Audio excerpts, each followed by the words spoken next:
Right now at 5, the name of the victim revealed in a deadly shooting on Madison's north side. We'll get the latest from police and where the investigation stands and what we've learned so far about the sale of one of the area's biggest employers as Exact Sciences is set to be sold. And an update on the price of a house in Dane County that simply shows no signs of slowing down when it comes to skyrocketing prices. And you're watching News 3 Now at 5. And we begin tonight with a look at your forecast. Our First Warn weather team said it would be cloudy today, and they delivered. Blaze, when will the sun come out again? Hopefully starting tomorrow. We'll chip away at it slowly but surely, and then by the weekend we are anticipating more sunshine, certainly compared to what we're currently seeing and what we saw today, which was those cloudy, dreary conditions.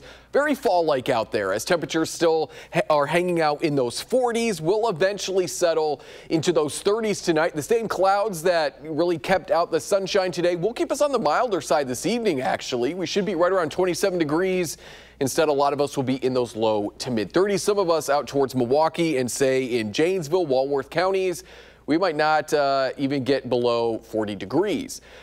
It was foggy today, and we'll likely be waking up to a little bit of fog as we go into Friday. We're looking at future track visibility. I would say through the morning commute, plan on some isolated spots with some dense fog. You can always tune in tomorrow morning. Savannah will have the latest and check in with the First Warn weather app if a dense fog advisory is issued for where you live so that you're not caught off guard as you're driving to work tomorrow. We've got some rain as well in the forecast and cooler temperatures. A lot to cover in the full forecast. That's coming up in just a few minutes. All right, Blaze, thank you. We now know the name of the man who died in a shooting on Madison's north side.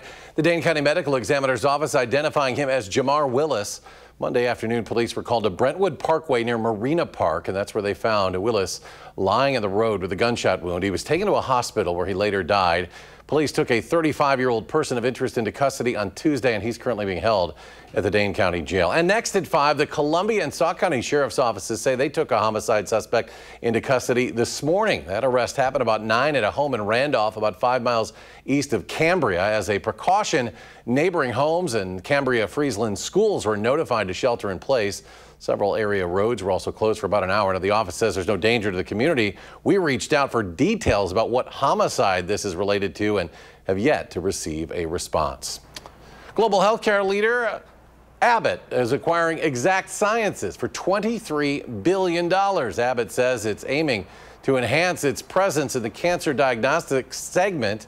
The move comes after Exact Sciences confirmed to Channel3000.com back in August that 4% of its overall workforce was being laid off, impacting approximately 200 positions here in Wisconsin. The Greater Madison Chamber of Commerce says the acquisition is a statement of who Madison is as a place and what Exact Sciences has grown to be. This is the largest investment we've ever seen in this region. But what does that mean for the future, and how do we help you invest more here? And if your goal is to do cutting edge things, to do the big things, the deep technology, to solve things like cancer, how do we as a region help you get there? Now, the closing of the deal is expected in the second quarter of next year, although it is subject to Exact Sciences shareholder approval and other closing conditions. And we're getting a late look at the September jobs report, which was delayed due to the government shutdown. It shows employers added 119,000 jobs for the month, more than double what was expected. But September's unemployment rate rose to 4.4%. That is the highest since back in 2021. It's a very mixed story. It takes fewer jobs added to keep the unemployment rate steady or from going up even substantially more. September showed job growth in leisure, hospitality, healthcare, and construction, while other sectors saw declines. Business analysts say this report will factor into its upcoming decision on interest rates. A new study shows that houses in Dane County are continuing to get more expensive. Prices for a home have increased for 5 consecutive months. It's according to the Wisconsin Realtor Association. Our Tanisha Shaw is in studio with more. Tanisha? Hi, Eric. Right now, the market is a seller's market, and that just means if you're looking to buy a home, you know that means it's more favorable for the seller. But that does not mean that everything is all bad, but there are some things that you should know. David Clark is an economics professor at Marquette. He told me earlier today that if you're looking for a home, the key is to be persistent. If you can, try to wait for a few years to buy a home to see what homes are open on the market.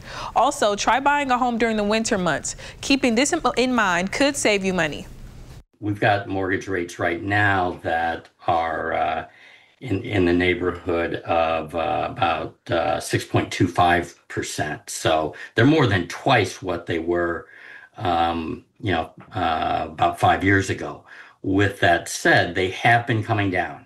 All right. And so if you look at where they are now versus where they were at the beginning of 2025, they're down almost 0.75 of a percentage point.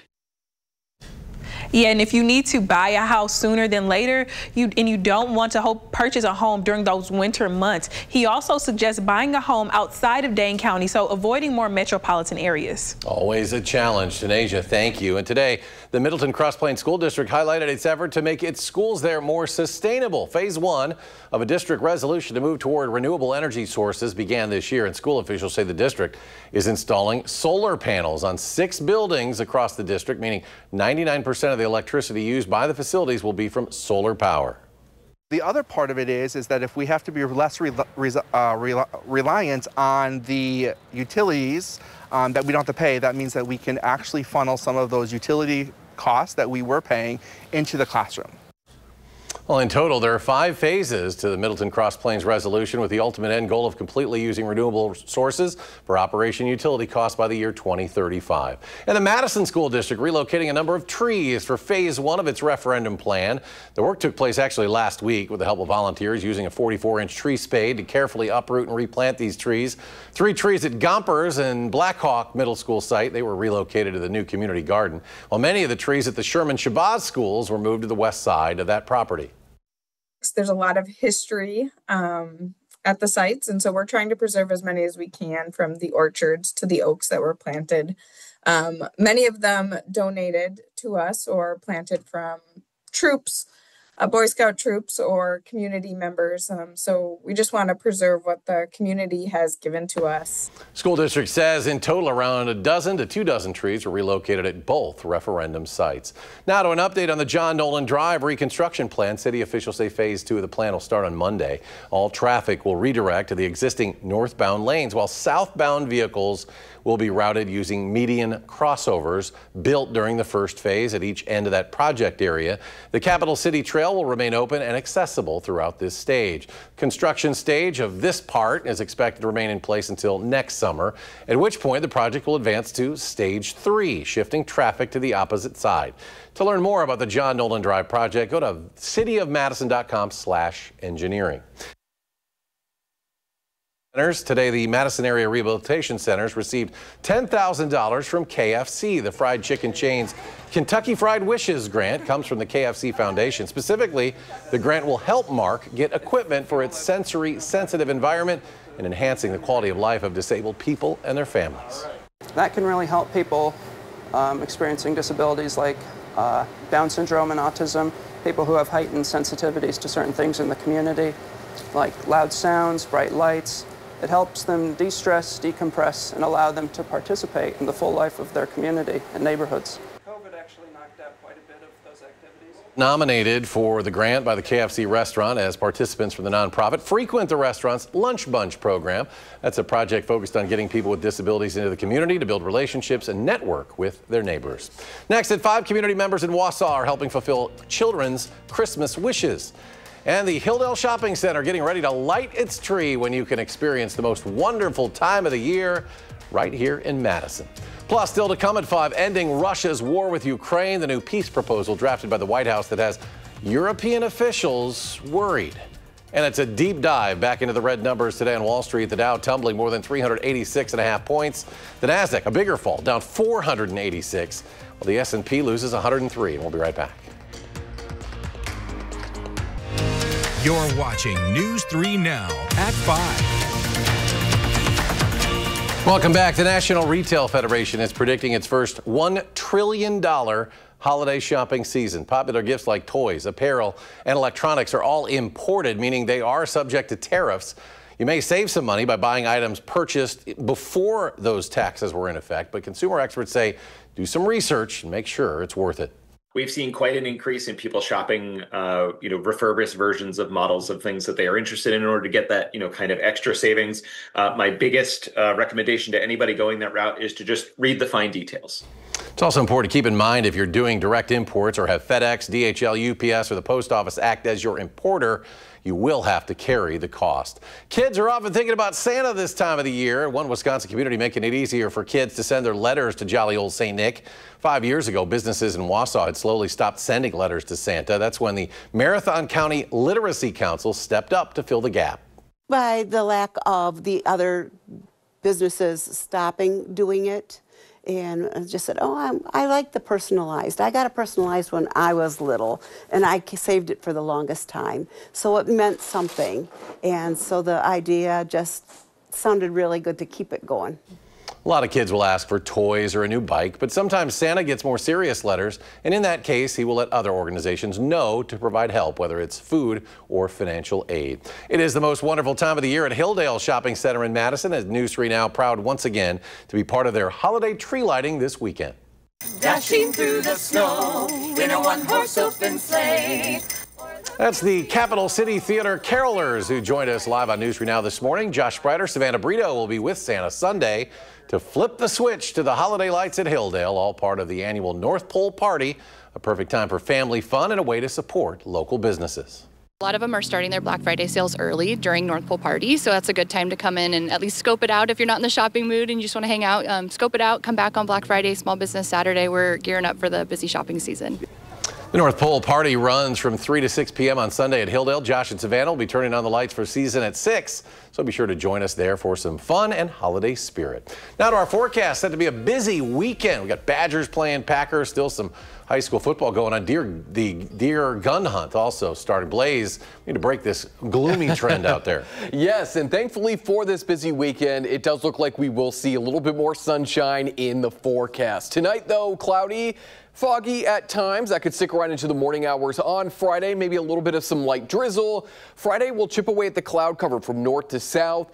High pressure continues to sit overhead for the weekend, and that means that we'll continue to chip away at that cloud cover, becoming more partly to mostly sunny by Saturday and then further into Sunday. Tomorrow, if you're going to be attending the WIAA Day 2 of the State Football Championship, we're looking at 47 degrees for a high, more sunshine, especially into the second half of the day. Winds will be light and out of the northwest. Here's a breakdown of the hours. Again, we have some games starting there in the morning, but more or less into the afternoon. 40s if you've got that 10 a.m. slot, but the mid 40s by the time we go into the afternoon. Again, winds are going to be light and mainly out of the northwest as we head into Friday. We remain quiet for the weekend. We are anticipating, again, more mostly sunny to partly sunny conditions for not only Saturday, but into Sunday as well. Later Monday into the rest of next week, really wrapping up there by maybe Thanksgiving, our next big system moves on through the area. This is going to usher in the cool down that also arrives in time for Thanksgiving and especially Black Friday. In terms of rain, I would love to see a lot more blue on this map, especially given that the drought conditions have expanded from last week. But I will take what we can get at this point because we have been so dry, not only in September, but October as well. We're looking at about a quarter of an inch at best. As I said, hopefully we get a little bit more blue in here. It is that time of year, though, that we just don't see a lot of moisture because colder air just can't hold as much as warmer air. But until that cooler air moves on in, we are going to be hanging out in those upper 40s to low 50s Sunday, Monday, and Tuesday of next week. That's when the system will be moving on in, though. We'll be in those low 50s. It's after that we start to feel more winter-like. Back into the 30s on Wednesday, upper 20s to low 30s. Thanksgiving, Black Friday, and into that following weekend. And that cool down could be sticking around through maybe the middle of December. But interestingly enough, our winter temperatures from December through February have actually been warming. The Wisconsin State Climatology Office has found that from 1950 through just last year, a lot of Wisconsin has been experiencing warming average temperatures during the winter months. For our area, we've been seeing those temperatures change, increasing from about 4 to 6 degrees over the last couple of years, to say the least. Some of the largest changes, though, up near Eau Claire and then near the Mississippi River there, closer to the Twin Cities. So even though we will be cooling down here as we go into next week, we really have been kind of actually warming up during our winter months. There is a look at our 7 and 10 day forecast. We are looking at a pretty pleasant weekend, as Eric mentioned, and as we've been mentioning, a lot going on between the gun hunting season opener, the Badger game, the Packers game, WIAA tomorrow. A lot going on. Thankfully, the weather is going to be quiet. And then the rain moves in as all of that wraps on up. We're getting ready for Thanksgiving. Could actually be seeing a few flurries there. Some light snow showers on Thanksgiving. Looks like it's a little colder as we get close to that holiday. Blaze, thank you. And as part of Wisconsin Winter Weather Awareness Week, our First Warn Weather Team announcing daily winners of a First Warn Weather Team snow shovel. The fourth winner, Joy Probst from Watertown. Congrats to Joy, and tune in tonight at 10. We'll hear from veterinarian Dr. Megan with all the information you need to know for winter when it comes to our pets. She thinks snowless winters may be leading to extended allergy seasons for our pets. Again, more at 10. Well, it was Darlington domination today at Camp Randall, the D6 state football championship game at Camp Randall. The Redbirds cruising to their 5th state championship. 42-18 was the final over Edgar. Zeke Zuberbuehler leading the way, 12 carries, 133 yards, 3 touchdowns for Darlington, including a 90-yard run. Darlington's first state football championship since back in 1995. Well, ahead of Sunday's game against the Vikings, the Packers are still trying to figure out who will be kicking for them. Our senior Packers writer Jason Wilde in Green Bay with where things stand right now.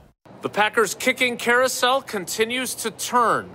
Packers veteran kicker Brandon McManus, who missed last Sunday's game after his quadriceps issues cropped back up at the end of the practice week, had a really good day, according to Matt LaFleur, kicking the ball on Wednesday. He will kick again on Friday, but as of now, it's still uncertain whether it'll be Brandon McManus or Lucas Havrasik handling the kicking duties on Sunday against the Minnesota Vikings here at Lambeau Field. I think we've done enough through the situation, and you know, we got 2 guys that we believe in. And you just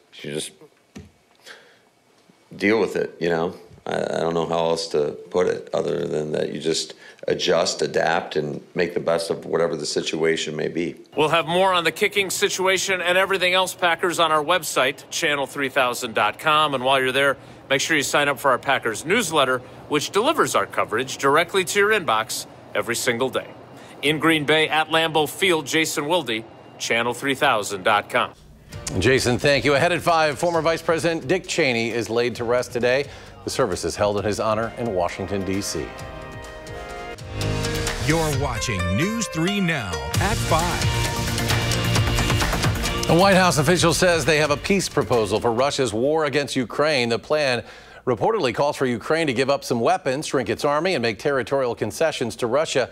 A statement from Ukrainian President Volodymyr Zelensky's office said he expects to talk to President Trump about the key points here. European leaders add that any plan formed without Ukraine's involvement is a non-starter. This is up to Ukraine. It's about Ukrainian territory. It's about Ukrainian sovereignty. And we believe that it should be acceptable to both sides, and we're working very hard to get it done. The U.S. continues to support Ukraine, this week approving a $100 million package to upgrade its missile interceptor systems and sending the U.S. Army Secretary to Kyiv to work on peace talks. The Department of Justice's case against former FBI Director James Comey could be facing a major hurdle. Comey's been indicted on 2 counts, obstruction of justice and making a false statement to Congress. In a hearing, Judge Michael Nachmanoff began to question President Trump's Department of Justice about the grand jury process and whether government lawyers presented the full grand jury with eventual charges. What was revealed today on the record, what was suspected for many days prior, is that the charging document used in the case against James Comey was changed or edited or adjusted, and that maybe only the grand jury foreperson saw the revisions.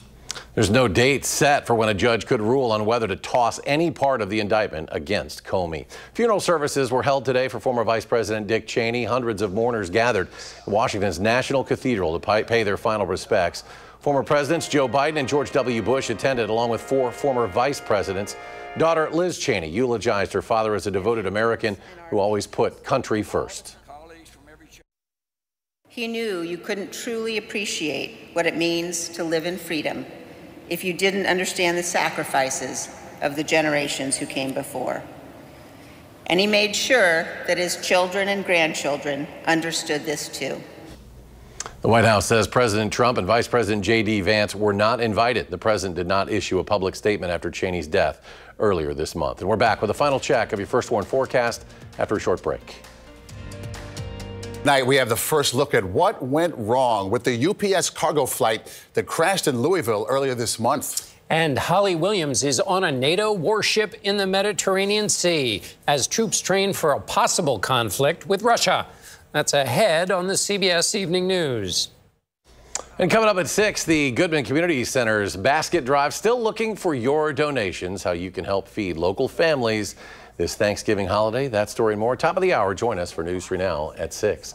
Finally, tonight, a Wisconsin nonprofit helps a 98-year-old woman finish her decades-old embroidery. It was the late 1970s, after serving in the Navy, that Bernie bought the embroidery project. She got about a quarter of the way through it before setting it down. And after some time, she wanted to pick it up again, but dexterity and eyesight issues that come with age posed an issue, and that's where Loose Ends stepped in. The volunteers took on the project, spending countless hours searching for the right materials and getting all the details just right. And this week, the project was finished and presented to Bernie, who says she's glad someone completed that beautiful embroidery. Hey, sometimes just life happens and you can't finish something. It takes a while to get it done. It's beautiful, though. They stepped in to help. Yes. Blaze is back. Final check of the forecast. Keeping an eye out for hunters this weekend. Yes, and obviously winds are going to play an important role because you don't want to be downwind from a deer or anything like that. So in the morning, as we're kicking off the gun hunting season, or at least the opening day, winds will be out of the northeast. By the afternoon, they'll be out of the south. Upper 20s starting out, but we're into those 40s and low 50s. By the afternoon on Saturday. We're into the 50s on Sunday, so if you're heading out to the fields to hunt, cheering on the Badgers, or heading up to Lambeau to cheer on the Packers, it's just going to be a very pleasant weekend overall. More sunshine certainly by Sunday. All ahead of our rain chances starting later Monday, turning over to more scattered showers Tuesday, picking up in wind speed, cooler temperatures, and some snowflakes there on Wednesday, with flurries possible for Thanksgiving, and very cold potentially when we're doing some Black Friday shopping. Just hoping it doesn't get messy before Thanksgiving. A lot of travel going. Hopefully that rain just stays rain, so it's at least easier. We'll keep an eye on things. CBS Evening News is next. See you back here for News 3 Now at 6.